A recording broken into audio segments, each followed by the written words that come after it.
Todavía puedo olerla. Esa mezcla inconfundible de madera húmeda, hierro oxidado y sangre. Dicen que el olfato tiene memoria, que ciertos aromas se pegan al alma y te persiguen toda la vida. Yo soy la prueba de que es verdad. La primera vez que sentí ese olor tenía 13 años. La última fue la noche en que todo cambió.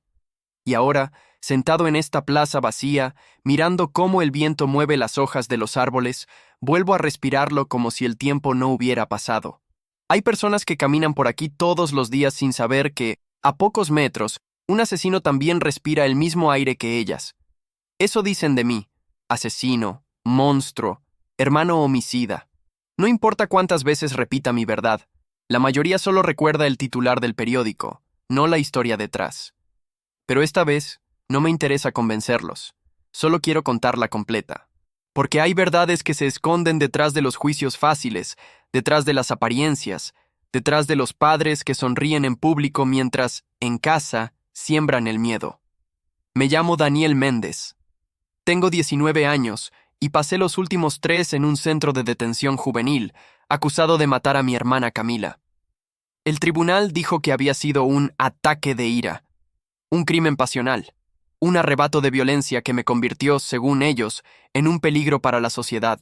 Pero eso no fue lo que ocurrió. La verdad es que mi padre se aseguró de que todo pareciera así. No espero que me crean de inmediato. Si yo estuviera en su lugar, probablemente también dudaría. Pero les pido algo. Antes de juzgar, escuchen. Escuchen hasta el final, no por mí, sino por ella. Por Camila, mi hermana. Porque la verdad que ocultaron sobre su muerte es más oscura de lo que cualquiera imagina. Y si de verdad están dispuestos a acompañarme, les voy a pedir un favor simple. Denle me gusta a este video, suscríbanse al canal Testimonios Traumáticos y activen la campanita. No lo hago por números ni por fama. Lo hago porque cada interacción, cada comentario, puede ayudar a que la historia de Camila llegue a alguien más. Y tal vez, solo tal vez, evite que otra persona viva lo mismo que nosotros. Ahora respiremos juntos por un instante. Imagina el olor de la madera húmeda, ese olor dulce y agrio que mezcla lluvia y tierra. Y luego imagina que alguien te dice que ese es el olor de tu crimen. ¿Cómo te defenderías si nadie quisiera oírte?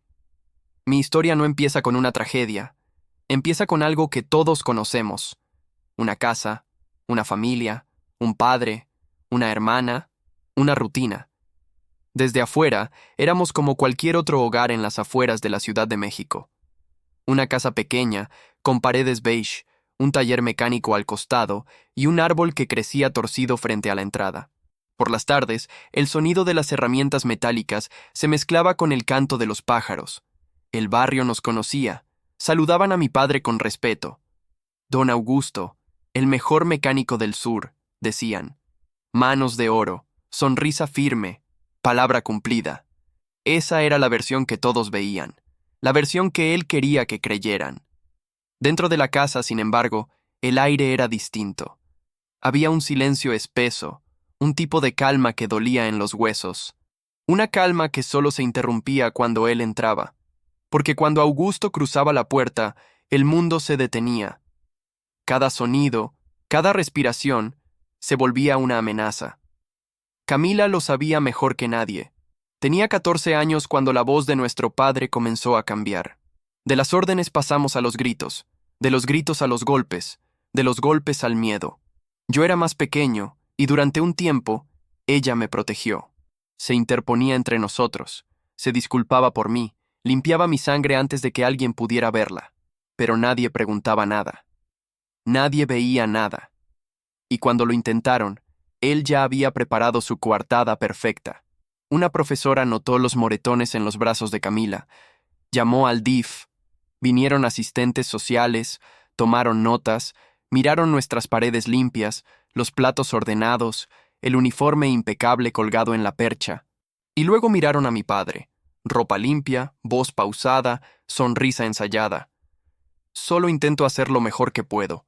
La madre de mis hijos nos abandonó.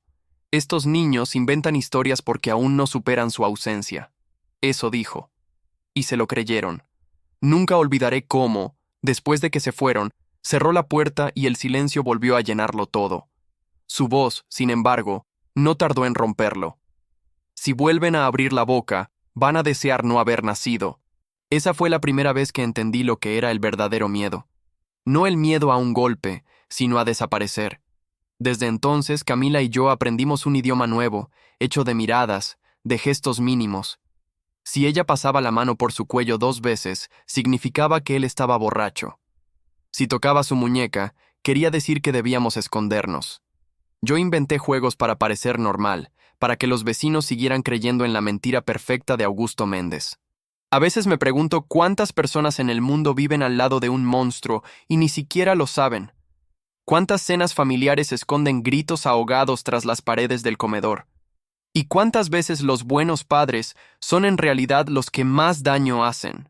La última imagen que tengo de nuestra madre es borrosa. Recuerdo su perfume, una mezcla de jazmín y harina, el sonido de su risa cuando cantaba para dormirnos. Un día, simplemente dejó de estar. Nos abandonó porque no era fuerte, decía él. Y yo lo creí. Porque cuando un niño pierde a su madre, necesita creerle al que queda, aunque ese sea el mismo hombre que lo destruirá después. Con los años, esa historia se convirtió en verdad oficial.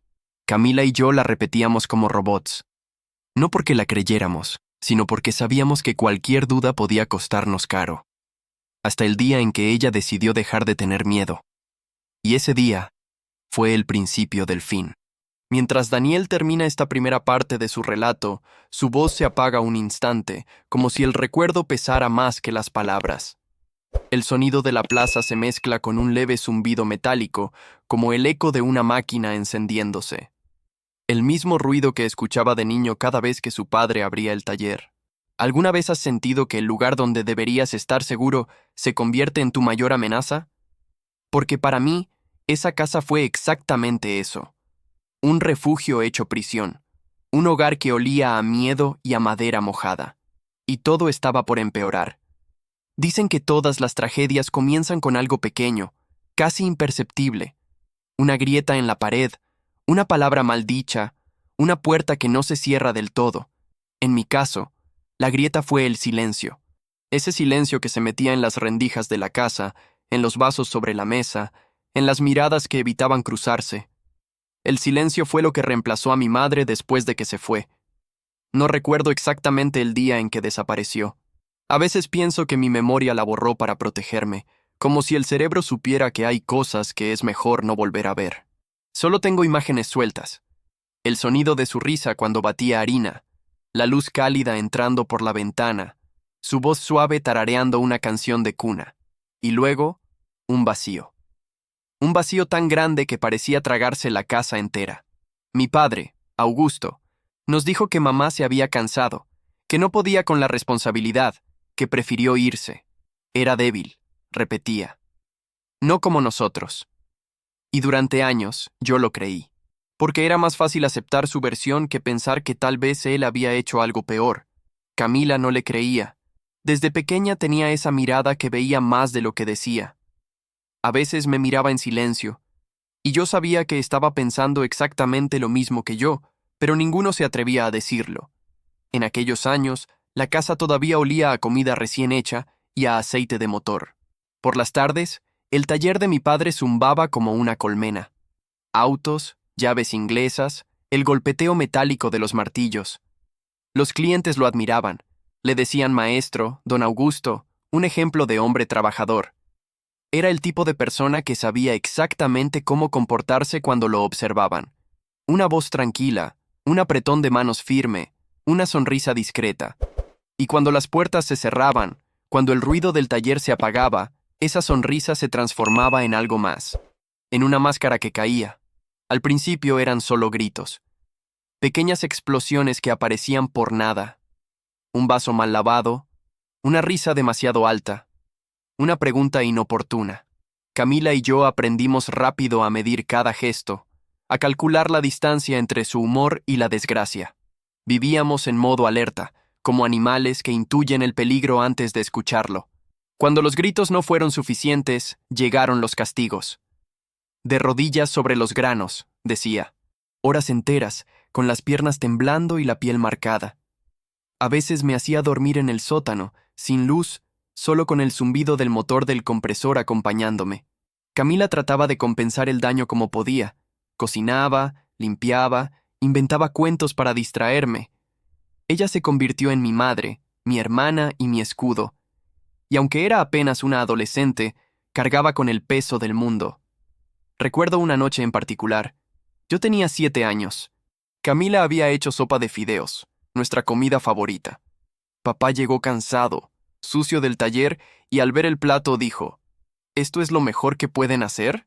Antes de que pudiéramos responder, lanzó el plato contra la pared. El vidrio estalló en 1000 pedazos. Camila intentó recogerlos en silencio, pero él la sujetó del brazo. Te pareces a tu madre, ¿sabes? La misma inútil. Y entonces la golpeó. No fue un golpe fuerte, pero fue el primero. El sonido fue seco, limpio, el tipo de sonido que se queda pegado en la memoria. Ella no lloró, no frente a él. Solo después, cuando estábamos escondidos bajo las cobijas, su cuerpo temblaba. Tranquilo, Dani, susurró. Un día saldremos de aquí. Y lo dijo con tanta certeza que yo le creí. A partir de ese día, nada volvió a ser igual. El miedo se convirtió en un hábito, como lavarse los dientes o hacer la tarea. El cuerpo se acostumbró a la tensión, al sobresalto, a los pasos pesados que anunciaban tormenta. Había días buenos, claro, días en los que él llegaba de buen humor, nos traía pan dulce, hablaba de autos o de historias de su infancia. Esos días eran trampas, porque justo cuando empezábamos a relajarnos, algo lo irritaba y todo volvía a estallar. Con el tiempo, Camila empezó a cambiar. Dejó de cantar, de maquillarse, de reír. Comenzó a cerrar la puerta de nuestra habitación con llave por las noches. Al principio pensé que era por seguridad, pero pronto entendí que era miedo. Miedo a que él intentara entrar. Miedo a lo que podía pasar si un día la encontraba sola. Tenía apenas 14 años, pero en sus ojos ya vivía una mujer cansada. Su mirada se había vuelto vieja. Yo, en cambio, empecé a tener insomnio.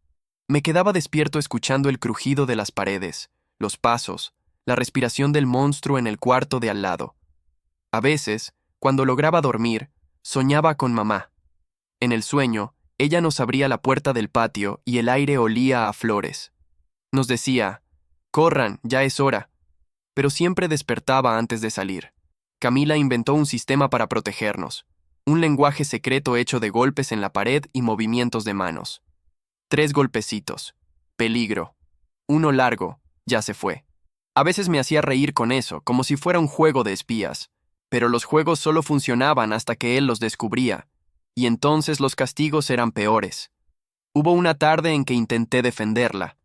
Él estaba borracho, gritándole porque no había cerrado bien una ventana. Tomé coraje y le grité que la dejara en paz. Nunca olvidaré su mirada. Fue como si un rayo congelado me atravesara. Luego vino el golpe, fuerte, seco, tan rápido que no tuve tiempo de apartarme. Caí al suelo y él siguió gritando, «Así aprenderás a no meterte donde no te llaman». Camila me levantó del piso, su rostro lleno de lágrimas. «Te dije que no lo desafiaras». Yo no respondí. Solo sentí vergüenza. Vergüenza de haber fallado incluso en protegerla. La casa se volvió un campo minado. No sabíamos cuándo ni cómo explotaría el siguiente estallido. Pero siempre llegaba. Y cuando llegaba, el silencio de después era peor que los golpes. Era un silencio tan denso que podías escucharlo respirando. Hoy, al recordarlo me doy cuenta de que nuestra infancia se dividía en 2 sonidos. El del compresor del taller y el de nuestra propia respiración intentando no delatar el miedo. Nos convertimos en fantasmas dentro de nuestra propia casa. A veces, cuando camino por la calle y escucho el sonido metálico de una llave inglesa, el cuerpo se me tensa. No puedo evitarlo. Mi mente regresa a esa época, a ese lugar donde cada ruido podía ser el último antes del desastre. He pensado mucho en cómo explicar lo que se siente vivir así. No es solo miedo. Es una forma de existencia suspendida, donde el tiempo deja de tener sentido y todo se mide en función de la ira de alguien más. ¿Conoces esa sensación de no poder respirar aunque tengas los pulmones llenos de aire? Así se siente. Así se siente crecer con un monstruo que todos llaman papá. Una vez, mientras lavaba los platos, le pregunté a Camila por qué no huíamos. Ella me miró y respondió algo que todavía resuena en mi cabeza. Porque nadie nos creería, Dani, y si lo intentamos, será peor. Tenía razón. Ya lo habíamos intentado una vez. Ya habíamos visto cómo el sistema, los vecinos, los maestros, todos se alineaban detrás de su sonrisa perfecta. Él era el héroe, nosotros los ingratos. Con el tiempo, entendí que había otra razón por la que no nos íbamos. El miedo no era solo físico, era emocional. Él nos había convencido de que sin él no podríamos sobrevivir. Nos había hecho sentir pequeños, inútiles, dependientes. Y cuando creces creyendo que no vales nada, terminas atrapado incluso con la puerta abierta. Esa fue nuestra cárcel, una cárcel hecha de costumbre, de vergüenza y de un amor deformado. Porque sí, por más que duela admitirlo, una parte de mí todavía lo quería. O tal vez no era amor. Tal vez era el reflejo de un niño que necesitaba creer que su padre algún día cambiaría. Pero los monstruos no cambian, solo perfeccionan su máscara. La noche que marcó el inicio de nuestra caída fue tranquila. Demasiado tranquila. Camila había preparado la cena, arroz con frijoles. Yo estaba haciendo la tarea. Él entró con paso lento, casi amable. Nos preguntó cómo nos había ido en la escuela. Nos sonrió. Y por un segundo, sentí algo parecido a esperanza. Pero ahora sé que esa calma era solo el preludio de la tormenta. A veces me pregunto, ¿cuántas veces confundimos la calma con seguridad? Porque a veces la calma no es paz. A veces, la calma es el momento exacto en que el infierno respira antes de volver a arder. Hay sonidos que solo entienden los que crecieron con miedo. El chasquido de una hebilla de cinturón. El ruido seco de una puerta que se cierra con más fuerza de la necesaria. El tintineo de un vaso al temblar sobre la mesa. En nuestra casa, cada sonido era una advertencia. Un idioma que aprendimos a decodificar sin palabras. A veces bastaba con escuchar el motor del carro apagarse frente al portón para que el cuerpo entero se preparara, como si la piel tuviera memoria del dolor. La rutina era sencilla. Cuando Augusto llegaba, el aire cambiaba. Podías sentirlo antes de oírlo. Era como si el ambiente se espesara, como si la temperatura bajara de golpe. Yo corría a mi cuarto. Camila se quedaba en la cocina fingiendo normalidad. Él entraba, dejaba las llaves, se servía un trago y observaba todo con esa mirada calculadora, la de quien busca el primer error para tener una excusa. No hacía falta mucho. Un plato fuera de lugar, un libro sobre la mesa, una risa mal sincronizada. Cualquier cosa podía desatarlo, y cuando se desataba, no había refugio posible. Con el tiempo aprendían a anticipar la violencia como se anticipa una tormenta. El tono de su voz, la forma en que se tocaba la barbilla, el silencio antes del grito. Camila y yo desarrollamos una sincronía que parecía telepática. Si ella movía los labios sin emitir sonido, yo entendía que debía esconderme. Si dejaba la puerta del baño entreabierta, significaba que él estaba dormido y que era seguro salir. Pequeños códigos que nos mantenían vivos. Cuando miro atrás, me doy cuenta de que no era solo el miedo lo que nos unía. Era la certeza de que nadie más vendría a rescatarnos. En ese encierro, solo nos teníamos el uno al otro, y aunque Camila era apenas 2 años mayor, me protegía como si fuera mi madre. Me enseñó a guardar silencio, a no llorar cuando dolía, a respirar despacio para no hacer ruido. Si no te escucha, no te puede golpear, decía. Esa frase se volvió una ley, un mantra. La escuela era nuestro único respiro, aunque tampoco por mucho. Los profesores nos miraban con lástima disimulada, los compañeros nos evitaban. Éramos los hijos de don Augusto, el mecánico ejemplar, el que trabajaba desde la madrugada hasta el anochecer. Nadie sospechaba lo que pasaba detrás de esas paredes. O tal vez sí, pero era más fácil no ver. La gente prefiere creer en lo cómodo. Y la verdad sobre nosotros era incómoda. Camila empezó a encerrarse más en sí misma. Pasaba horas escribiendo en un cuaderno viejo, con la tapa rota. A veces la veía llorar en silencio mientras escribía, pero nunca me dejaba leer. Decía que era su forma de mantener la cordura. Cuando escribo, todo se queda en el papel y no dentro de mí. Yo no lo entendía del todo, pero la creía. Ese cuaderno se convirtió en su refugio, su manera de resistir. Hubo una noche en que escuché pasos frente a la puerta de nuestra habitación. La cerradura tembló. Camila se levantó en silencio, apagó la luz y me abrazó fuerte. Su respiración era rápida, entrecortada. Los pasos se detuvieron y luego se alejaron. Nos quedamos despiertos hasta el amanecer sin hablar. No necesitábamos hacerlo. Ambos sabíamos lo que había pasado, aunque ninguno quiso nombrarlo. A partir de entonces, dormíamos con una silla trabando la puerta. Fue también por esa época que Augusto comenzó a fijarse demasiado en ella. Le exigía que se vistiera como una señorita, que se maquillara para ir a la escuela, que no hablara con muchachos. Camila obedecía, pero sus ojos se llenaban de rabia. Yo veía la tensión crecer entre ellos como una cuerda a punto de romperse, y cada vez que intentaba intervenir, el golpe me recordaba mi lugar. El control de mi padre era absoluto. Incluso nuestras emociones le pertenecían. Si llorábamos, decía que éramos débiles. Si reíamos, decía que lo hacíamos para burlarnos. Si callábamos, nos acusaba de esconder algo. No importaba lo que hiciéramos, siempre encontraba un motivo. Y en ese círculo sin salida, aprendimos a dejar de sentir. Era más fácil no tener emociones que arriesgarse a mostrar una equivocada. Camila se volvió experta en fingir calma. Podía recibir una bofetada sin mover un músculo. Pero yo veía el temblor en sus manos después, cuando creía que no la observaba. A veces le preguntaba cómo hacía para soportarlo. Ella respondía: pienso en otro lugar. ¿Qué lugar? Uno donde no exista él. Esa respuesta me acompañó durante años.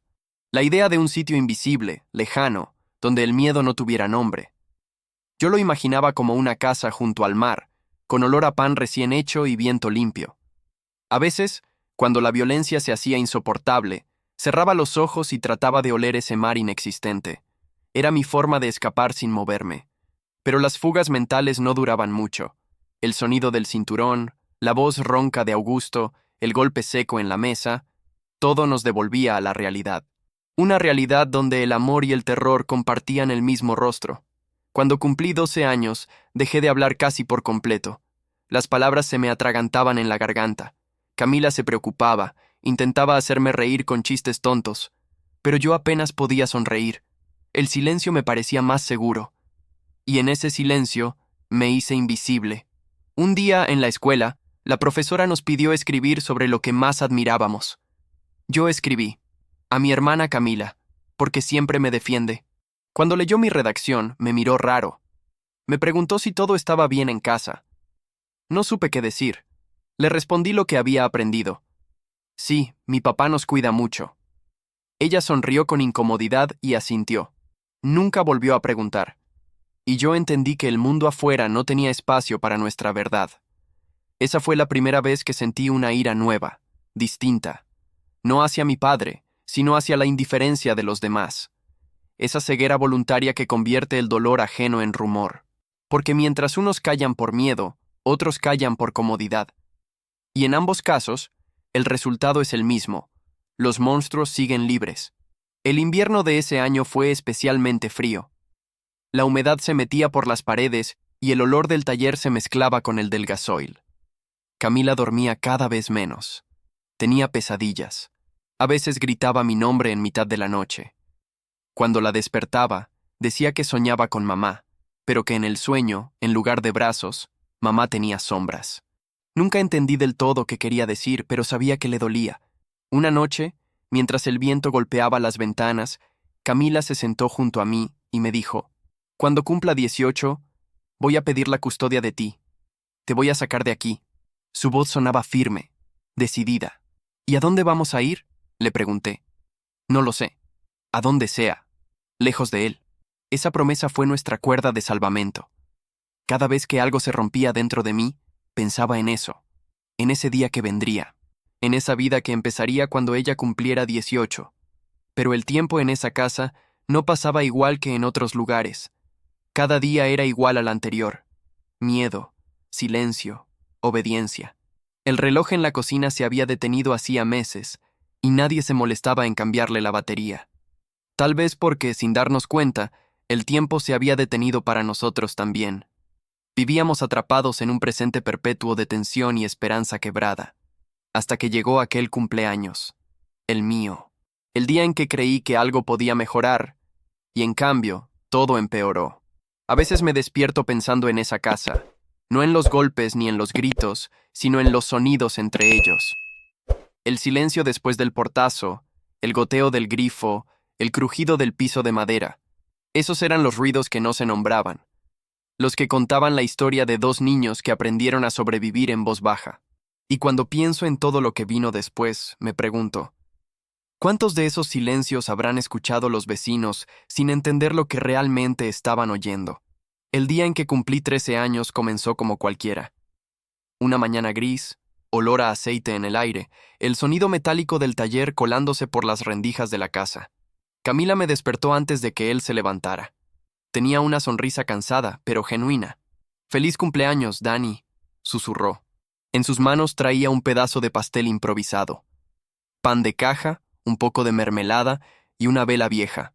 Cantó en voz baja, casi sin aire, para que él no oyera. Por un momento, olvidé el miedo. Olvidé las paredes sucias, los gritos de otras noches, la tensión constante. Por un momento, fuimos solo dos hermanos celebrando un año más de sobrevivir. Por la tarde, todo se torció. Cuando volvimos de la escuela, él nos esperaba en la sala. El televisor estaba encendido, pero sin volumen. Su mirada, fija en nosotros, era ese tipo de calma que precede al desastre. Camila me apretó la mano. «Así que hoy es tu cumpleaños», dijo con voz ronca. Asentí. «¿Crees que me olvidé?» No respondí. Sonrió, una sonrisa que no significaba alegría. «Ven, tengo algo para ti». Caminé hasta el sofá. Sacó una caja rectangular envuelta en papel marrón. La sostuvo unos segundos antes de dármela, como si disfrutara de la tensión. «Ábrela», ordenó. Dentro había un reloj. Antiguo, pesado, de metal gastado. Era de mi padre, y del padre de mi padre antes de él. «Ahora es tuyo», lo dijo con solemnidad, como si fuera una herencia sagrada. Lo sostuve entre las manos, sintiendo el frío del metal. «Gracias, papá». Por un segundo, pensé que algo había cambiado, que tal vez, después de tanto, había decidido ser diferente. Esa esperanza duró menos de un minuto. «¿Sabes por qué te lo doy?», preguntó, inclinándose hacia mí. «No», murmuré, «porque un hombre debe aprender a cuidar lo que se le entrega. ¿Y tú? Todavía no lo entiendes». De pronto, su mano se cerró sobre mi muñeca con una fuerza brutal. Me torció el brazo. El reloj cayó al suelo. El sonido del metal al romperse fue como un disparo. «¿Ves? Ni 5 minutos. Así cuidas las cosas que te doy». Su voz se volvió un rugido. De un golpe, lanzó el reloj contra la pared. El cristal se estrelló y los engranajes se esparcieron por el suelo, como trozos de tiempo muerto. Camila corrió hacia mí. «¡Basta!». No debió hacerlo. Él la golpeó tan rápido que apenas pude verlo. Ella cayó de rodillas, sangrando por la boca. «¿Tú también? ¿Defendiendo al inútil? Igual que tu madre». Las palabras «tu madre» siempre eran el preludio del infierno. Lo siguiente fue una lluvia de golpes. El cinturón silbando en el aire, el olor a cuero mezclándose con el del sudor y la sangre. El dolor ya no dolía. Era rutina. Pero esta vez hubo algo distinto. Mientras me arrastraba por el piso, lo vi. El reloj, roto, a mis pies. El segundero seguía moviéndose, obstinado, entre los fragmentos del vidrio. Un reloj que marcaba el tiempo en una casa donde el tiempo había dejado de existir. Cuando todo terminó, él se sirvió un trago y salió sin mirar atrás. La puerta se cerró. Silencio. Camila se arrastró hasta mí. Tenía la cara hinchada, un ojo morado. «Lo siento», dijo. «¿Por qué te disculpas?» «Porque no puedo protegerte siempre». Le apreté la mano. «Un día saldremos de aquí», murmuró, repitiendo la promesa de siempre. Pero esa noche, su voz sonó diferente. Ya no era un deseo, era una decisión. Limpió mis heridas con agua fría. Usaba movimientos suaves como si temiera romperme. Luego, sacó su cuaderno. Nunca antes me había dejado verlo. «Voy a mostrarte algo». En las páginas había dibujos torpes de heridas, fechas, frases cortas. Puñetazo, 12 de marzo. Golpe con cinturón, 4 de abril. Camila intervino. Cada página era un registro, un archivo secreto del horror. Estoy documentando todo, me dijo. Cada cosa que hace, cada palabra. Un día, todo esto servirá. La escuché sin entender.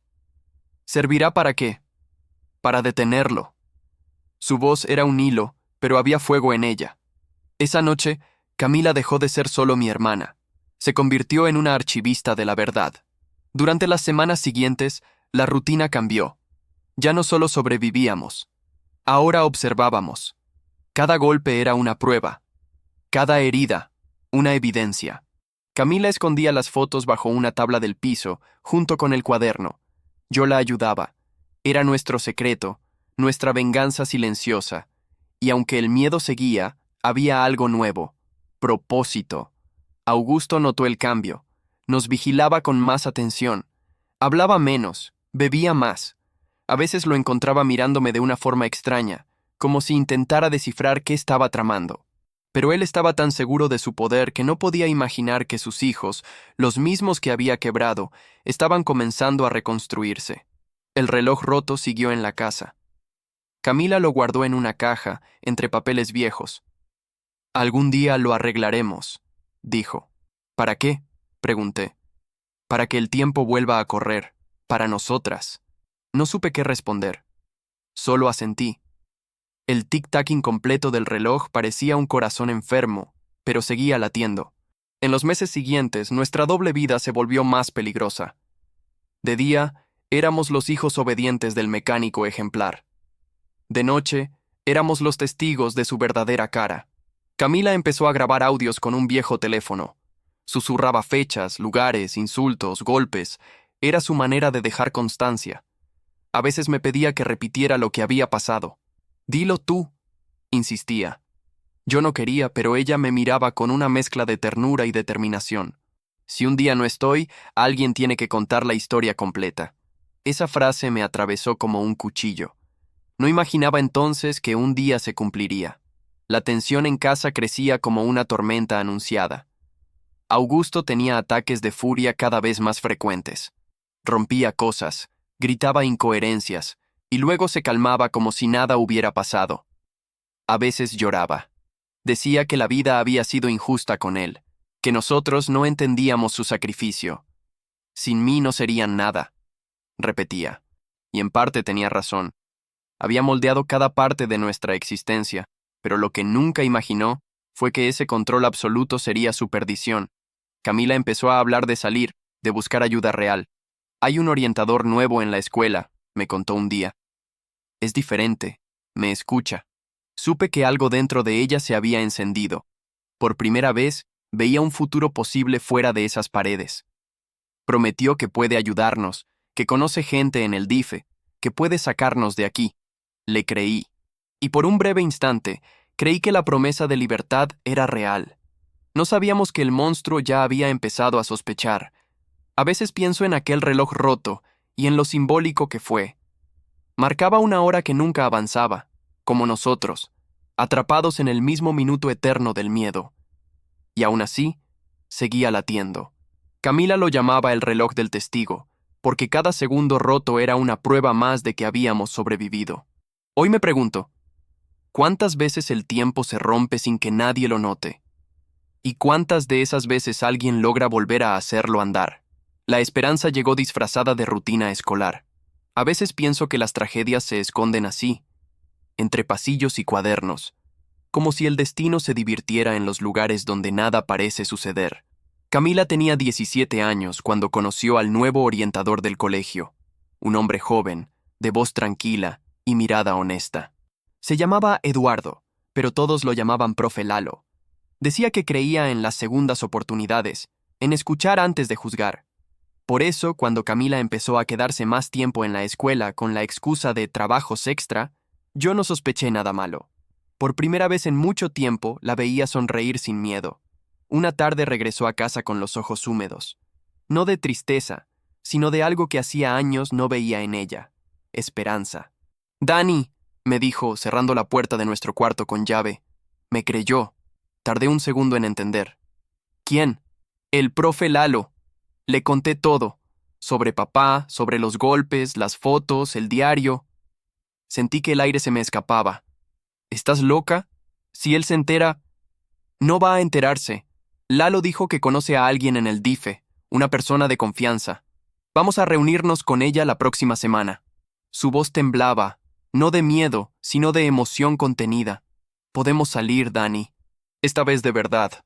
Esa noche, cuando apagamos la luz, me costó dormir. Cada sonido de la casa me parecía una amenaza. Pero por primera vez imaginé que tal vez no tendríamos que vivir allí para siempre. Camila estaba convencida de que el orientador sería nuestra salida. Pasó los siguientes días organizando las pruebas, eligiendo qué mostrar. Las fotos, los registros médicos de la escuela, las notas del diario. Todo lo guardó en una carpeta amarilla que escondió bajo su cama. «Es suficiente», dijo. «Ya no puedes seguir negándolo». Durante esa semana, la casa pareció distinta. Augusto salía temprano y regresaba tarde, cansado y ebrio. No notó el cambio en nosotras, o tal vez lo notó, pero lo interpretó como resignación. Eso le daba tranquilidad. Su calma nos dio margen para respirar. El sábado, Camila decidió que iríamos juntos al supermercado. «Necesitamos parecer normales», dijo. Era nuestra manera de disimular, de mantener el equilibrio hasta el lunes, el día de la reunión. Recuerdo ese día con claridad quirúrgica, el olor a pan recién hecho, los anuncios por altavoz, las luces frías sobre los pasillos. Todo parecía tan normal que por un momento olvidé la tensión. Hasta discutimos por una tontería. «Siempre eliges el cereal con pasas», protestó ella. «Porque es el único que no sabe a cartón», le respondí. Nos reímos, aunque con nervios. La gente en la fila sonrió al escucharnos discutir. Una señora comentó algo como: «Hermanos, siempre igual». Y entonces lo vi. Al otro lado de la puerta del supermercado, apoyado contra una columna, fingiendo leer una revista. Nuestro padre. El mundo se detuvo.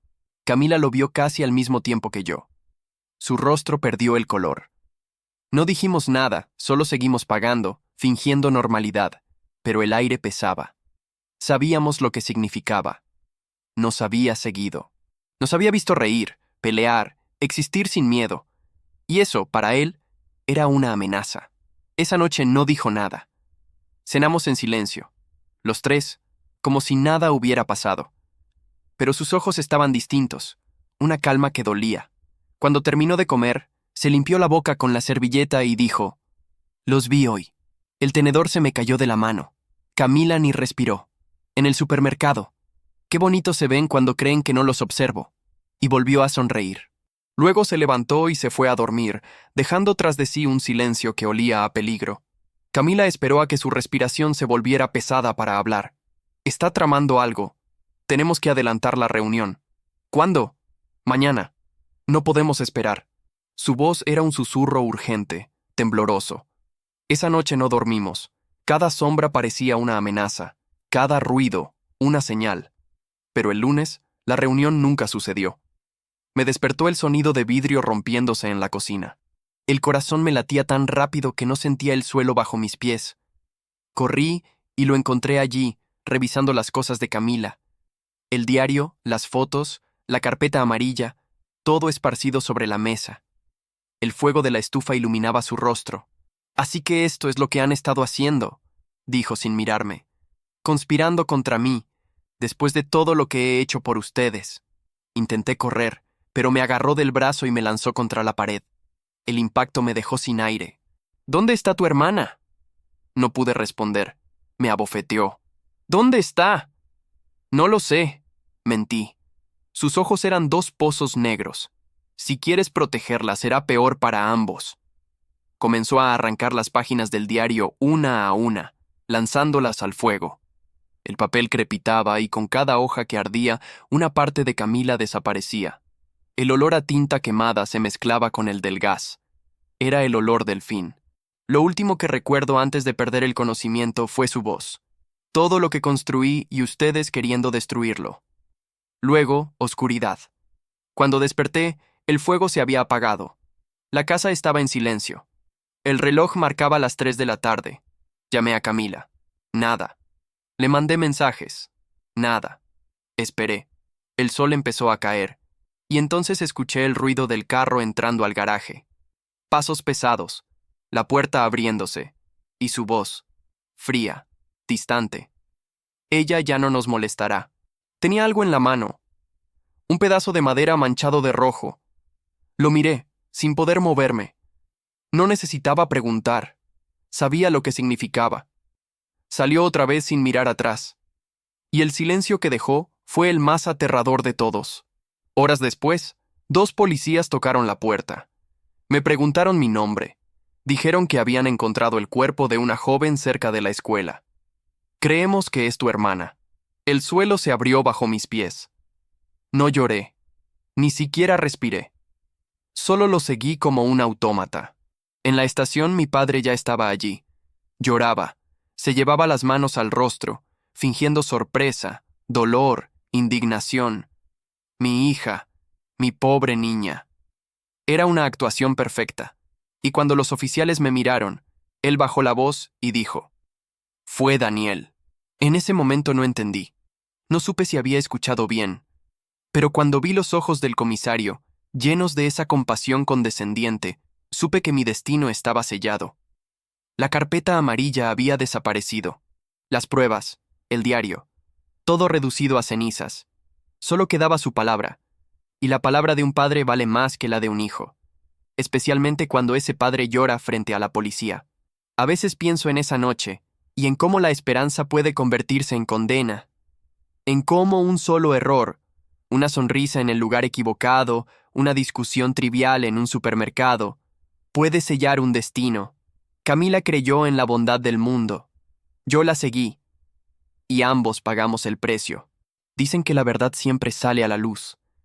Pero se olvidan de decir que, a veces, lo hace demasiado tarde.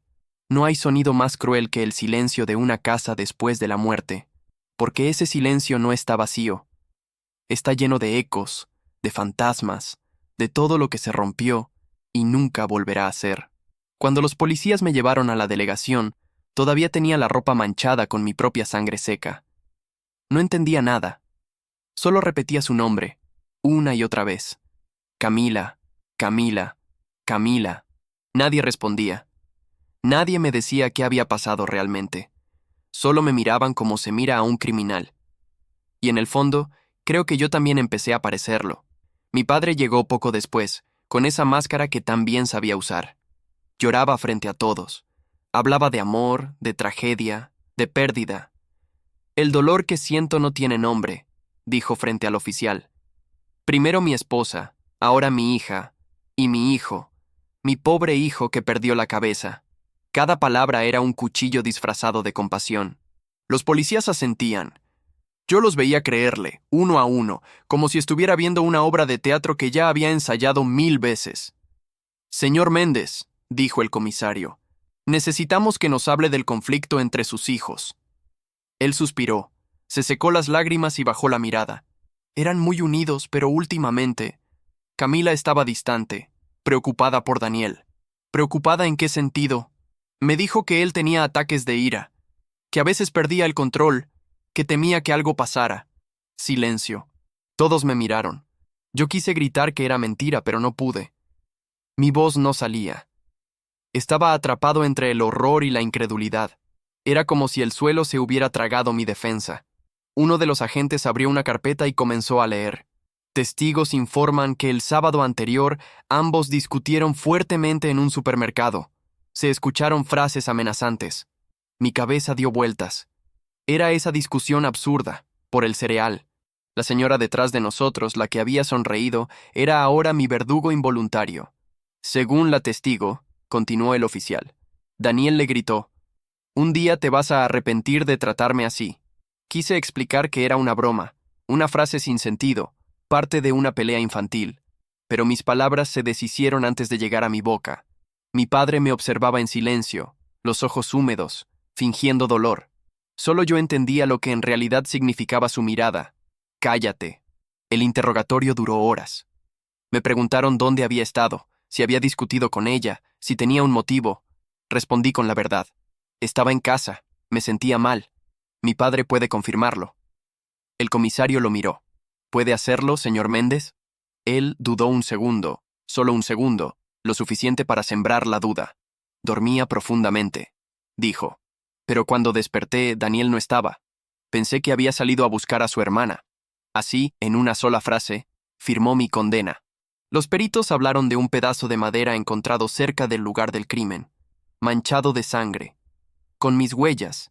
Era del taller, dijeron. Y lo era, claro, pero no porque yo lo hubiera usado para matar, sino porque allí pasábamos horas ayudando a mi padre con reparaciones. Era parte del entorno, como cientos de otras piezas. Pero para la policía, era la evidencia, una prueba perfecta. Días después, en el tribunal de menores, todo ya estaba decidido. Mi abogado de oficio ni siquiera miraba mis ojos. Solo seguía el guión invisible que todos parecían conocer. Daniel Méndez, de 16 años, acusado de homicidio doloso contra su hermana Camila Méndez. Dictamen psiquiátrico, episodios de ira impulsiva, conducta antisocial, historial de trauma familiar. Trauma familiar. Una ironía cruel, cuando el verdadero trauma estaba sentado en la primera fila, con su cara compungida, fingiendo que lloraba por 2 hijos perdidos. El fiscal leyó mi supuesta confesión de rabia. Dijo que mi silencio era prueba de culpa, que mis heridas se debían a mi intento de resistirme al arresto. Nadie mencionó los años de abuso. Nadie habló del diario quemado. Nadie preguntó por qué un niño de 13 años tendría que defenderse de su propio padre. El sistema no busca verdad, busca cerrar casos. Cuando dictaron la sentencia, 3 años en un centro de detención juvenil, mi padre se acercó a abrazarme. La gente vio a un padre devastado despidiéndose de su hijo. Yo vi a mi verdugo asegurándose de que su obra terminara bien. Me susurró al oído con esa voz baja que nadie más podía oír. Ella iba a destruirnos, hijo. Ahora somos solo tú y yo. Sentí cómo mi cuerpo se helaba. No lloré, no grité, solo lo miré. Por primera vez sin miedo, porque entendí que el monstruo ya no necesitaba esconderse. Había ganado, al menos por ahora. Los meses en el centro fueron una repetición de esa sensación, la de ser castigado por algo que no hice, por algo que no pude evitar. Dormía mal. Soñaba con el fuego devorando las páginas del diario, con el pedazo de madera goteando sangre. Cada noche despertaba empapado en sudor, con el nombre de Camila atorado en la garganta. Los psicólogos me decían que debía aceptar mi culpa para empezar a sanar. Pero ¿cómo sanar una herida que todavía está abierta? A veces me miraba en el espejo del baño y veía a mi padre. La misma forma de la mandíbula, la misma mirada. Y el miedo más grande no era parecerme a él por fuera. Era sentir que algo de su oscuridad vivía dentro de mí. Que después de tanto tiempo bajo su control, tal vez me había convertido en una sombra de él. Las paredes del centro tenían un olor particular. Mezcla de desinfectante, metal oxidado y desesperanza. Los guardias hablaban poco. Los chicos gritaban mucho. Cada uno con su historia, su versión del infierno. Al principio no hablaba con nadie, pero después entendí que el silencio no me protegería más. Si quería sobrevivir, tenía que aprender a usar la misma herramienta que él había usado contra todos. La paciencia. Paciencia para esperar. Paciencia para planear. Paciencia para reconstruir la verdad. Mi padre creía que me había destruido, que me había dejado roto, igual que aquel reloj, pero lo que no sabía era que los fragmentos también cortan. Y yo pensaba usar cada uno de ellos. Cuando cierro los ojos, todavía veo su rostro el día del juicio. La sonrisa apenas contenida detrás del dolor fingido. Las lágrimas exactas, medidas, estratégicas. Era un actor interpretando el papel de su vida, y todos lo aplaudieron. Yo solo era el villano que el guión necesitaba. Camila murió por buscar justicia, y yo fui condenado por intentar sobrevivir. A veces me pregunto qué duele más, la muerte de quien amas o el recuerdo de que no pudiste salvarla. Tal vez ambas cosas son la misma herida, una que nunca cierra, solo cambia de forma. Pero lo que él no entendió es que incluso el fuego deja rastros, y entre las cenizas del diario, entre las mentiras que dijo, había algo que él no podía destruir, mi memoria. Y la memoria, cuando aprende a hablar, se convierte en verdad. En el centro de detención, el tiempo no avanza, se repite. Los días son todos iguales, las luces se apagan a la misma hora, las voces suenan igual, los pasos en los pasillos tienen el mismo eco hueco. Y aún así, dentro de ese círculo interminable, algo dentro de mí empezó a moverse. No hacia la paz, sino hacia la claridad. Al principio solo quería desaparecer. Pasaba horas mirando la pared, repasando cada palabra del juicio, cada mentira de mi padre, cada vez que nadie me creyó. Los psicólogos lo llamaban procesar el trauma, pero para mí era simplemente intentar recordar sin romperme. A veces me preguntaban qué sentía. Yo respondía siempre lo mismo, nada, y eso los inquietaba más que la rabia. No hablaba con los demás. Muchos de los chicos ahí eran violentos, otros solo estaban perdidos. Uno me dijo una vez, aquí todos matamos algo, aunque no siempre sea a alguien. Me costó entenderlo, pero tenía razón. Yo había matado algo dentro de mí el día que vi a mi padre quemar las pruebas de Camila. Maté la inocencia, la fe, el deseo de entender.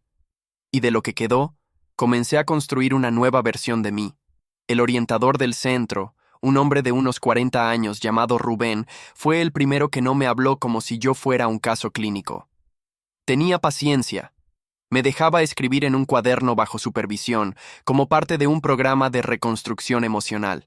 No sabía que ese cuaderno sería mi primer acto de rebelión. Escribía como si estuviera documentando una historia ficticia. Un padre, un hijo, una hermana, una casa donde la verdad se pudre. Pero entre líneas estaba todo lo que había vivido, palabra por palabra. Era mi nuevo diario, el diario que Camila no pudo terminar. Tu historia tiene fuerza, me dijo Rubén un día. No sé si fuerza es la palabra correcta, respondí. Entonces usa otra, pero sigue escribiendo. Así lo hice. Y mientras escribía, el odio se transformaba. Ya no era un fuego ciego, era un plan. Durante las visitas supervisadas, mi padre venía cada 15 días. Vestía prolijo, sonreía a los guardias, traía chocolates o libros. Estoy orgulloso de ti, hijo, decía frente a todos. Y yo fingía sonreír. Sabía que me observaban, que cualquier muestra de enojo se interpretaría como prueba de que seguía siendo peligroso. Así que jugué su juego. Asentía, lo abrazaba, decía lo que querían escuchar, que estaba mejor, que había aprendido. Él salía satisfecho, creyendo que su teatro seguía intacto. Pero yo estaba aprendiendo el suyo. Cada palabra suya era un modelo de manipulación. Y cada vez que salía por esa puerta, yo tomaba nota mental de cómo engañaba al mundo. Me prometí que cuando saliera, lo usaría contra él. El centro no era solo una prisión. Era un laboratorio. Allí aprendí a leer a las personas, a detectar las mentiras, a observar los silencios. Aprendí a mantener la calma cuando todo ardía por dentro. A los 17, sabía fingir arrepentimiento mejor que mi propio padre. Y eso, irónicamente, fue lo que me salvó. Durante el segundo año, Rubén me permitió participar en un taller de carpintería. Al principio me pareció una crueldad. Trabajar con madera, el mismo material que había sido usado como arma contra Camila. Pero pronto entendí que había algo liberador en transformar ese material. Martillar, lijar, construir. Era una forma de tomar el control de algo que antes me había destruido. A veces, el sonido del martillo me hacía temblar, recordando los golpes. Otras, sentía que cada tabla era una página nueva, una forma de sanar sin hablar. En el taller conocí a Elías, un interno mayor que yo. Era callado, observador, pero tenía una calma que me intrigaba. ¿Por qué trabajas tan concentrado?, le pregunté una vez. Porque cada golpe cuenta, respondió. No entiendes el poder de eso todavía, pero lo harás. Tenía razón. Construir algo con tus propias manos después de que te arrebatan todo es una forma de resistencia. A veces pensaba en mi madre, en su silencio, en la historia que mi padre había inventado sobre su abandono. En las noches del centro, cuando el ruido se apagaba, imaginaba su voz. Me preguntaba si habría intentado volver, si estaría viva. Camila siempre decía que no había desaparecido porque quisiera, sino porque alguien la obligó a irse. Entonces, empecé a creer que eso también era parte del plan de él. Una cadena de mentiras que comenzó mucho antes de mi nacimiento. El tiempo pasó. Los días se volvieron meses. Y cada vez que me miraba en el espejo, veía algo diferente. Ya no era el niño asustado. Era alguien más frío, más atento, más paciente, no porque quisiera serlo, sino porque era la única forma de sobrevivir. Un día, Rubén me dijo que mi evolución era ejemplar, que si seguía así, podría salir antes por buen comportamiento. Asentí, pero por dentro sonreí. No por la libertad, sino porque sabía que, cuando cruzara esas puertas, tendría una misión: terminar lo que Camila empezó. En mi último año dentro, mi padre me visitó con un paquete envuelto en papel beige. «Es un regalo», dijo. Dentro, el reloj. El mismo. Arreglado, reluciente, funcionando otra vez. «Para que empieces de nuevo», comentó, mirando a los guardias. «Para que marques el tiempo de tu nueva vida». Lo tomé con cuidado, sintiendo el peso familiar en mi muñeca. «Gracias, papá», dije con voz neutra. Pero dentro de mí, entendí el mensaje oculto. «El tiempo es mío. Tú sigues siendo mío». No, no más. Esa noche, en mi litera, observé el segundero moverse y me hice una promesa silenciosa. Cuando salga, el reloj seguirá marcando el tiempo. Pero esta vez, el tiempo será mío. A veces me pregunto si el centro realmente me rehabilitó o si simplemente me enseñó a esconder mejor mis cicatrices. Los psicólogos dicen que enfrenté mis demonios. No saben que solo los guardé para usarlos más tarde. Camila solía decir: «Algún día el silencio se volverá tu arma». Ella tenía razón. Pasé 3 años aprendiendo a afilarlo, y cuando salí, ya no era el hijo del monstruo. Era el testigo que había sobrevivido para contarlo. La libertad no tiene el sonido que uno imagina. No hay aplausos, ni puertas que se abren con solemnidad, ni sol brillante esperando afuera. Tiene el sonido del papel firmándose, del guardia bostezando, del eco vacío de unos pasos que no sabes a dónde van. El día que me liberaron llovía, y el cielo parecía tan gris como los muros que dejaba atrás. Mi padre estaba allí, esperándome, de pie junto al auto, con una sonrisa que me erizó la piel. Llevaba un abrigo nuevo, un perfume caro, la misma máscara de siempre. Cuando me vio, abrió los brazos como si de verdad lo hiciera por amor. «Vamos a casa, hijo», dijo, en voz alta, para que los guardias lo escucharan.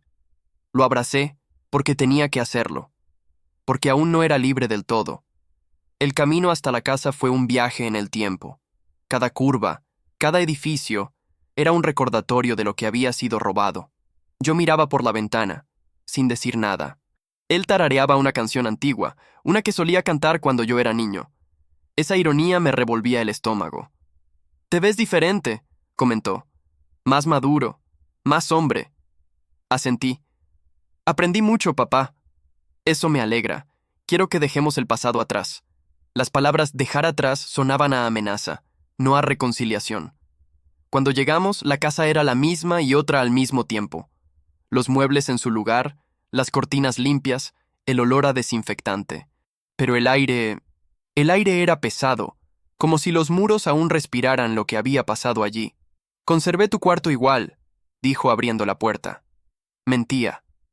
La cama de Camila había desaparecido, sus cosas también. En la pared, las fotos que antes colgaban se habían ido.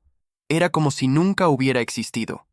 Solo quedaba una repisa vacía. «El espacio ayuda a sanar», dijo, como si eso explicara todo. Dejé mi mochila en el suelo. No le respondí. Solo observé los huecos donde antes estaba la vida. «¿Tienes hambre?», preguntó. «No, solo cansancio». «Descansa entonces. Mañana comenzaremos de nuevo». Cerró la puerta con suavidad, pero el clic de la cerradura me sonó igual que una amenaza. Esa noche no dormí. El reloj que me había devuelto marcaba los segundos con precisión clínica. Tic, tac, tic, tac. El mismo sonido que había escuchado el día del reloj roto. El mismo tiempo, pero otra historia. O eso quería creer. Durante los primeros días, todo fue una coreografía de apariencias. Comíamos juntos, hablábamos poco. Él se mostraba amable, paciente, casi paternal. Frente a los vecinos era el padre ejemplar, el hombre que nunca se rindió con su hijo. Me presentaba con orgullo en la tienda, en la iglesia, en el taller. Mi hijo volvió a casa. Estamos reconstruyendo nuestra vida. Y todos lo felicitaban. Yo sonreía. El monstruo había cambiado de máscara, y ahora jugaba a la redención. En casa, sin embargo, la tensión era otra. Su mirada me seguía como una sombra. Medía mis movimientos, mis palabras, mis horarios. Sabía que desconfiaba, y eso lo mantenía alerta. Por eso tenía que parecer dócil. El mismo hijo obediente de antes, solo que ahora más tranquilo, más silencioso. Pasaron 3 semanas antes de que bajara la guardia. Salía más seguido, bebía más. Volvía tarde, con la voz arrastrada, con olor a tequila y culpa. Ahí supe que el momento estaba cerca. Una noche, mientras dormía, me levanté y entré en su cuarto. Todo estaba perfectamente ordenado, como siempre. Abrí el armario y comencé a revisar sus cajones. Papeles, recibos, cartas viejas, fotografías, nada importante. Hasta que vi una caja de zapatos en el fondo, cerrada con un pequeño candado. Lo miré y sonreí. En el centro aprendí a abrir cosas sin romperlas. Una horquilla bastó. El clic del candado fue el sonido más liberador que escuché en años. Dentro había cartas. Muchas. Amarillentas, dobladas, con remitente de la misma mujer. María Ortega, mi madre. El corazón se me paralizó. Eran cartas de cuando yo era niño. Pedían noticias, suplicaban vernos, pedían perdón por haber tenido que irse. Todas estaban selladas con un mismo destino. Devolución por rechazo del destinatario. Mi padre nunca las abrió. Nunca nos las mostró. Nunca nos dejó saber que ella había intentado volver. Leí una que me rompió el alma. Por favor, Augusto, déjame ver a los niños. No quiero pelear. Solo quiero abrazarlos. Si sigues negándome, iré por la vía legal. No los alejes de mí. Así que no nos había abandonado. Él la alejó. Él la borró. Él escribió la historia que nos obligó a creer. Al fondo de la caja, debajo de las cartas, había algo más. Un teléfono pequeño, viejo, con la pantalla rota. Lo reconocí al instante. Era el celular de Camila, el que habíamos comprado a escondidas, el que ella usaba para registrar todo. Mis manos temblaban. El corazón me latía tan fuerte que temí despertarlo. No me atreví a encenderlo allí. Lo escondí entre mi ropa y devolví todo al lugar exacto. Cuando regresé a mi cuarto, el reloj marcaba las 3:43. El mismo horario en que, 3 años atrás, los policías habían tocado mi puerta.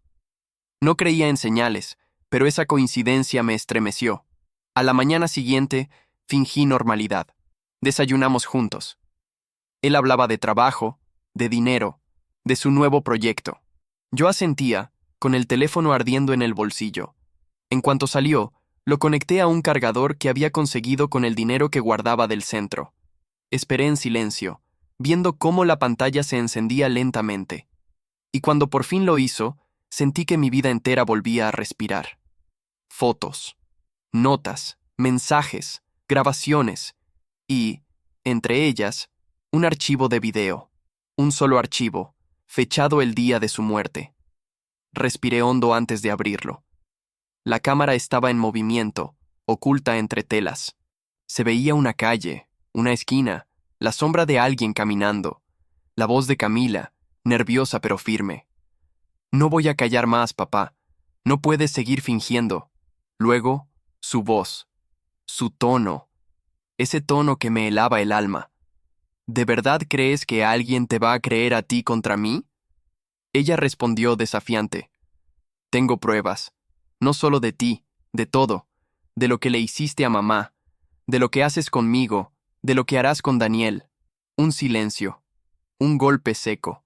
La cámara cayó, un ruido de madera golpeando carne, un gemido ahogado, y después, nada. Fin del video. El silencio en mi habitación era absoluto. El reloj seguía marcando el tiempo, indiferente, como si nada hubiera pasado. Pero dentro de mí algo se partió. El video no mostraba su rostro, pero su voz era inconfundible. Era él. Y esa grabación, aunque incompleta, era suficiente. Suficiente para que el mundo supiera quién era en realidad Augusto Méndez. Guardé el teléfono, hice una copia del archivo y me lo envié por correo electrónico. Por primera vez en años, tuve esperanza. No solo de justicia, de redención. A veces pienso que la verdad no llega como un grito, llega como un susurro, Una imagen borrosa, una voz que vuelve desde la oscuridad. Camila había dejado su última palabra. Y yo, su testigo, tenía la obligación de hacer que todos la escucharan. Pero no sabía que el monstruo también estaba escuchando, y que el juego apenas empezaba. Cuando descubrí ese video, entendí que no podía guardarlo solo para mí. Era demasiado grande, demasiado importante. Camila había muerto por intentar sacar esa verdad a la luz. Yo no podía cometer el mismo error, enfrentarme a él sin aliados. Necesitaba a alguien fuera de esa casa, alguien que no le debiera nada a Augusto Méndez. Durante los días siguientes, actué con precisión quirúrgica. Por la mañana, fingía ser un joven en proceso de reintegración. Buscaba trabajo, hablaba de estudios, asistía a mis citas de libertad condicional. Por la noche, me encerraba en mi habitación y revisaba los archivos del celular una y otra vez. Había fotos de nuestras heridas, audios con su voz insultándonos, mensajes de Camila describiendo los abusos, fragmentos de conversaciones grabadas en secreto. Cada prueba era una puñalada contra la versión que él había construido durante años. Pero también era un riesgo. Si las encontraba, todo se perdería otra vez. Así que comencé a copiarlo todo. Envié los archivos a una cuenta de correo que había creado bajo un nombre falso. Los guardé en una memoria USB que escondí en el marco del espejo del baño. Y luego hice algo más arriesgado. Contacté a un periodista. No sabía a quién escribir. Busqué durante horas en Internet desde un cibercafé, usando nombres genéricos, errores judiciales, casos de abuso familiar, injusticias en Ciudad de México, hasta que encontré un artículo firmado por Ricardo Salinas, un reportero de investigación que había destapado un caso de corrupción policial el año anterior. Leí su trabajo y supe que él podía escucharme. Esa misma noche le escribí un correo, sin revelar mi nombre. Tengo información sobre un crimen mal investigado. Un adolescente fue condenado injustamente.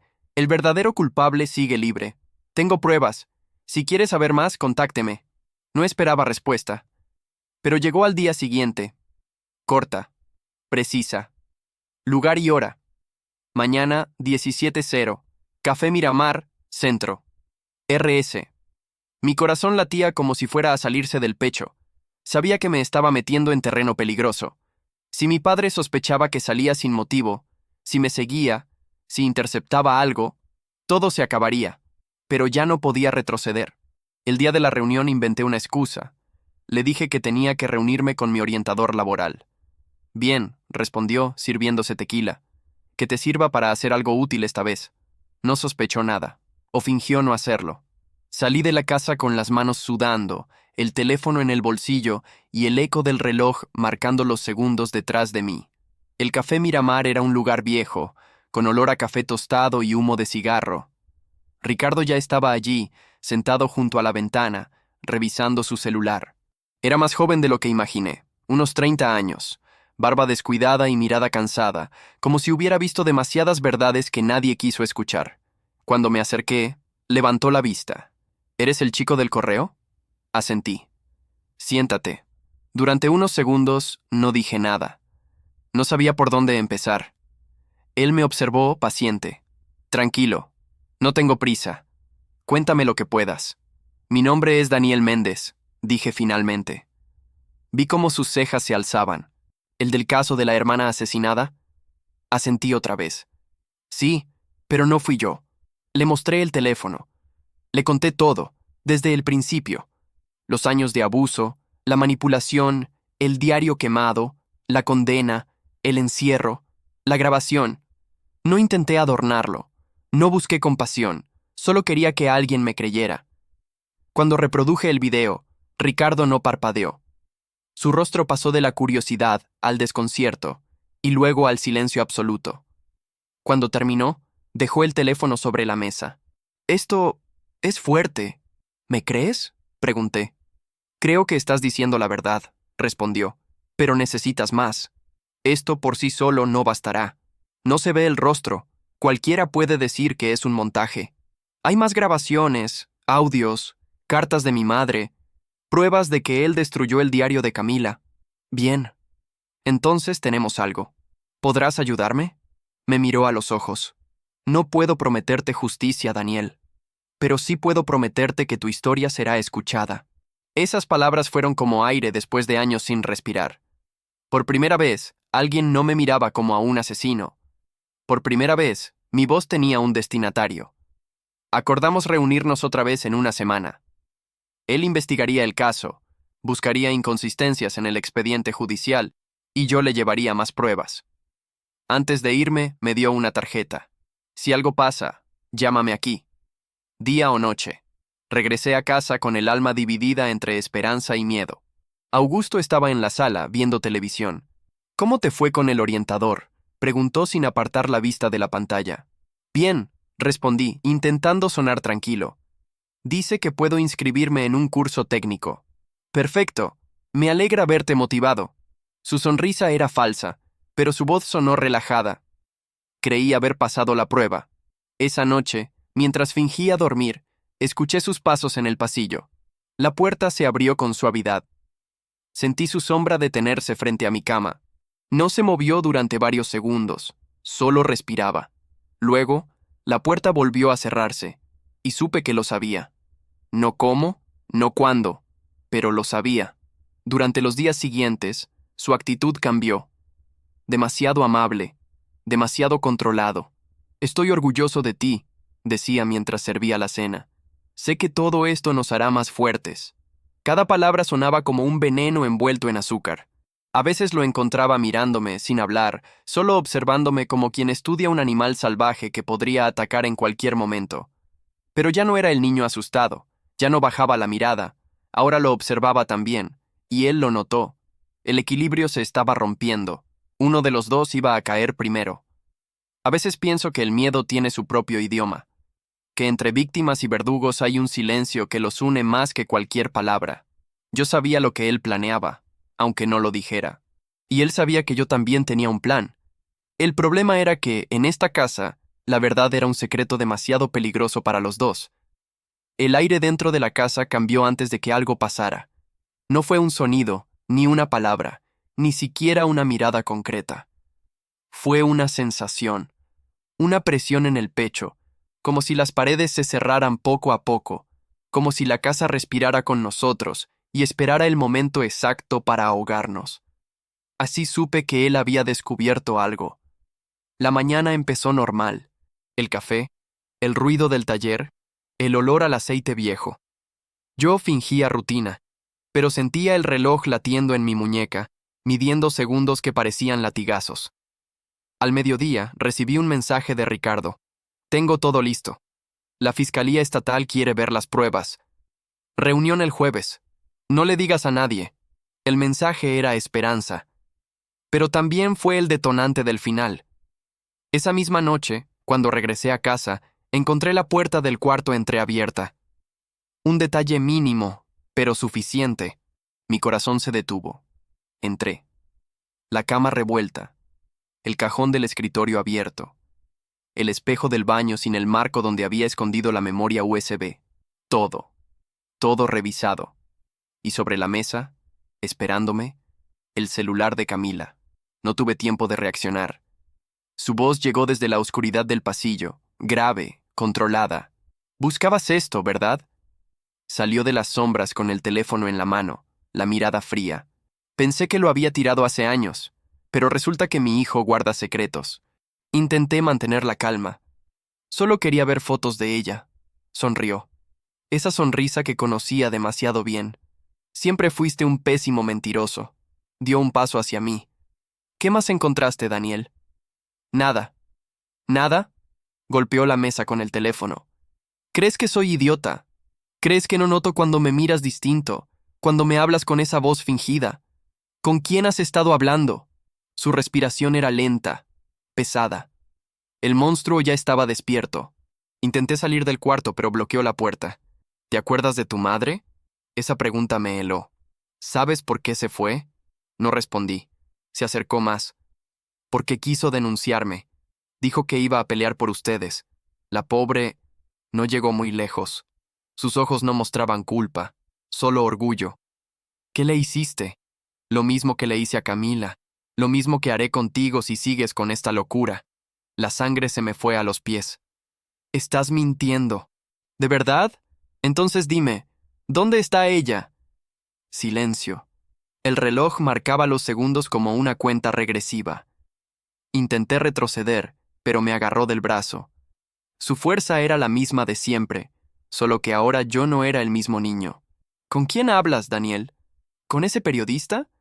¿Cómo se llama? ¿Ricardo? Sentí el nombre golpearme como un golpe seco. Ya me encargué de él, murmuró sonriendo. No sabía si era verdad, pero el miedo me paralizó. Lo mismo que haré contigo si no cooperas. Me empujó hacia el pasillo. Vamos al taller. Quiero mostrarte algo. Intenté resistir, pero su mano era un garfio. El pasillo se extendía infinito, el aire cargado de ese olor a madera y hierro. Cada paso resonaba como un eco de mi infancia, como volver a caminar hacia el castigo. El taller estaba oscuro, apenas iluminado por una bombilla colgante. Las sombras parecían respirar. Sobre la mesa de trabajo había herramientas, tornillos, piezas de autos, y junto a ellas, un trozo de madera. El mismo tipo de madera, el mismo color, el mismo peso. Me miró y sonrió. No te preocupes, esta vez haré que parezca un suicidio. Levantó la madera con calma, como si fuera un gesto cotidiano. El chico que no soportó la culpa de matar a su hermana, la historia perfecta. El sonido del reloj se mezcló con el latido de mi corazón. Tic, tac, tic, tac. Y entonces, algo en mí se rompió. No el miedo, el silencio. No recuerdo los detalles exactos. Solo destellos. Su sombra alzando el brazo, mi mano buscando a ciegas entre las herramientas, el metal frío de una llave inglesa. El impacto fue brutal. Un sonido hueco, un rugido ahogado. Él cayó hacia atrás, tropezando con la mesa. La bombilla osciló, lanzando sombras como cuchillos. Sangre. Otra vez el olor a madera y sangre. El mismo olor que me había perseguido desde niño. Él intentó levantarse. «Maldito ingrato», murmuró. Volvió a abalanzarse sobre mí. El segundo golpe fue instinto puro. No odio, no venganza, supervivencia. Y cuando el silencio volvió, supe que todo había terminado. El monstruo estaba en el suelo, y yo, su hijo, de pie frente a él. No sentí alivio, no sentí victoria, solo un vacío absoluto, una paz sin alma. El reloj en mi muñeca seguía marcando el tiempo. El segundero no se había detenido. Era como si el universo no hubiera notado que un infierno había terminado. Llamé a la policía. Conté todo. No omití nada. El abuso, el asesinato de Camila, las pruebas, el video, la lucha. Por primera vez hablé sin miedo, y por primera vez alguien me escuchó. Ricardo no estaba muerto. Llegó a la delegación horas después, con todas las copias de los archivos que habíamos reunido. Me miró en silencio. No dijo, te lo dije. Solo asintió, con respeto, como quien reconoce a otro sobreviviente. El cuerpo de Augusto Méndez fue encontrado en el taller, rodeado por el mismo caos que había sembrado en vida. Las autoridades llamaron al caso defensa propia en contexto de abuso extremo. Yo lo llamo otra cosa. Final de una cadena. Esa noche, en la celda temporal donde me retuvieron, no pude dormir. Miré mis manos. No eran las de un asesino. Eran las de alguien que, por fin, había dejado de tener miedo. Pero el miedo tiene memoria. Y esa memoria no se apaga. Cerré los ojos y pensé en Camila, en su voz, en la última promesa que me hizo. Algún día, Dani, el tiempo volverá a correr. El reloj seguía funcionando, y por primera vez entendí su significado. No marcaba el pasado, marcaba la posibilidad del futuro. A veces, me pregunto si la justicia realmente existe o si solo es una forma más elegante de decir venganza con papeles. No lo sé. Pero sé que, esa noche, el monstruo dejó de respirar. Y con él, la prisión que había construido a mi alrededor. El juicio duró meses, pero se sintió como una eternidad. Había pasado por tanto silencio, tanta oscuridad, que cuando llegó el momento de hablar, mi voz tembló. No de miedo, sino de peso. El peso de 3 vidas, la de mi madre, la de Camila, la mía, cayendo sobre cada palabra que pronunciaba frente a ese tribunal. Los fiscales mostraron el video. Mostraron las cartas de mi madre, los informes médicos ignorados, las grabaciones de su voz borracha admitiendo la manipulación. El juez escuchaba con el ceño fruncido, el público en silencio, y en ese silencio cabían 19 años de miedo. Ricardo estaba allí, en la primera fila, no como periodista, sino como testigo. Su investigación había ayudado a desmontar toda la farsa que mi padre construyó. Los vecinos que antes me veían con desconfianza ahora bajaban la mirada. El mecánico ejemplar, el hombre de familia, había sido desenmascarado como lo que siempre fue. Un monstruo con rostro amable. Mi abogado habló de legítima defensa, de años de abuso documentado, de negligencia institucional. Mi cliente no mató a su padre, se defendió del hombre que ya había matado todo lo que amaba. Cuando el juez pronunció la sentencia, homicidio culposo con atenuantes, tiempo ya cumplido, libertad condicional, sentí que el aire volvía a entrar en mis pulmones por primera vez desde niño. No celebré, no lloré, solo respiré. Al salir del tribunal, el cielo estaba nublado, igual que el día de mi liberación del centro. Pero esta vez, no me esperaba ningún auto, ninguna sonrisa falsa, ningún reloj en la muñeca. Solo Ricardo, esperándome bajo la lluvia. ¿Y ahora qué harás?, preguntó. No lo sé, respondí. Tal vez vivir. Los meses siguientes fueron un ejercicio de reconstrucción. Me mudé a un pequeño apartamento que Ricardo consiguió con ayuda de un fondo para víctimas de abuso. Conseguí trabajo en una imprenta. El ruido constante de las máquinas me resultaba tranquilizador, como si cada hoja que salía de la prensa me recordara que algo nuevo podía crearse incluso después de la destrucción. Por las noches, escribía, no para revivir el dolor, sino para entenderlo. Convertí mi cuaderno en un testimonio, un diario diferente al de Camila, pero con el mismo propósito, dejar constancia. A veces, cuando me faltan las palabras, abro el video. No lo hago por morbo, lo hago para recordar su voz, su valentía. Camila no murió por miedo, murió por decir la verdad, y esa verdad ahora vive en cada palabra que dejo escrita. La fiscalía reabrió el caso de mi madre. Hasta hoy no hay respuestas definitivas, pero encontraron algo. Registros médicos en un hospital rural con su nombre, fechados meses después de su desaparición. Alguien la había visto. Alguien sabía que aún respiraba. No sé si está viva, pero me aferro a esa posibilidad como quien se aferra a la última chispa en medio de la oscuridad. A veces camino por plazas vacías como aquella donde comencé este relato. Escucho el viento moviendo las ramas, el sonido de los niños riendo a lo lejos, y me pregunto si alguna vez podré vivir sin mirar atrás. Pero la verdad es que no quiero olvidarlo todo, porque olvidar sería matar a Camila una segunda vez, y ella merece ser recordada, no por cómo murió, sino por cómo resistió. El reloj que me regaló mi padre ya no existe. Lo lancé al río el día que recuperé mi libertad definitiva. Lo vi hundirse, desaparecer entre las corrientes turbias, y con él se fue la última cadena que me ataba a él. El tiempo, por fin me pertenecía. Hoy tengo 19 años y un pasado que pesa más que toda mi edad junta. Pero también tengo algo que antes no tenía. Silencio sin miedo.